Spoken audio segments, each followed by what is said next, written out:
Now is the historical moment, the time, not only to fight the virus, but to shape the system. We have a unique but rapidly shrinking window of opportunity to learn lessons and reset ourselves on a more sustainable path.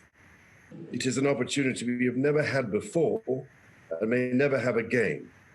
So we must use all the levers we have at our disposal, knowing that each and every one of us has a vital role to play. Now is the time to think what history would say about this crisis. And now is the time for all of us to define our own role.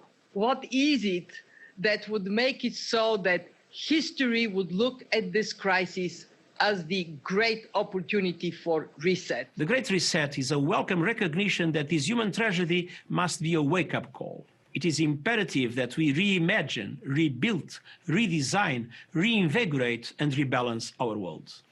Rebalancing investment, harnessing science and technology, and advancing the transition to net zero emissions, all elements of the Great Reset, are fundamental to building the future we need. The world's problems fit on three sides of a triangle.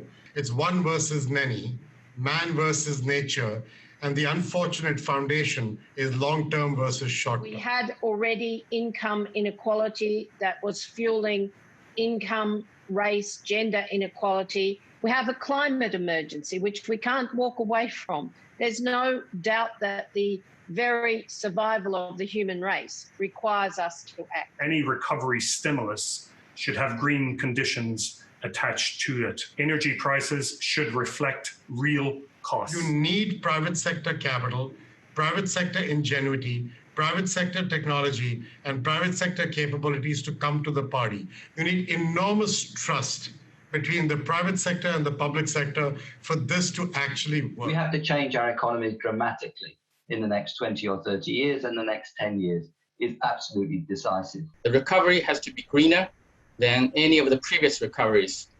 And in order to do that, we need to ensure that the stimulus package, including fiscal and monetary, are much greener than they were before.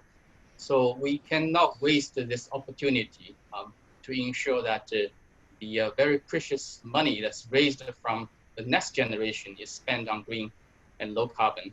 We will now start a quite high number of task forces to look at all the different issues, and we will present all those ideas to the people assembled in Davos. But at the same time, we will make Davos very different, very open, to ensure that we do not fall back to old recipes, but that we really look at forward-oriented solutions. Young entrepreneurs, especially from developing countries that are there and can see the right problem, can really step up and create solutions. Finding profitable solutions to problems of the people and the planet, and we're starting to see firms move to that, and we're seeing firms that behave responsibly in that way actually doing better on conventional measures of profitability and doing better in this particular period. We've also seen social entrepreneurs step in incredible ways. Not only has it exposed the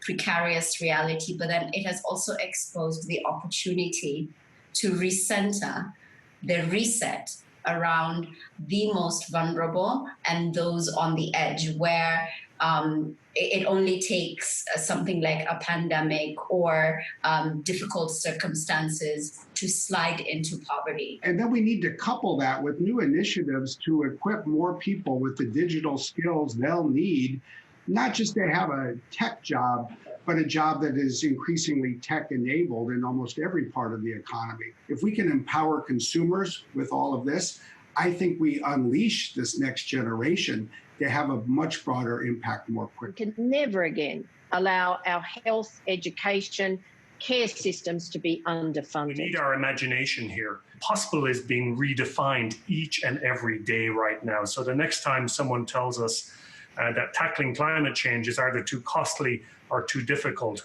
I think we need to remind them and remind ourselves of what just is happening right now. We not only have to demand change, but also create change. We have to live up to the expectations which we have created, and we will do so.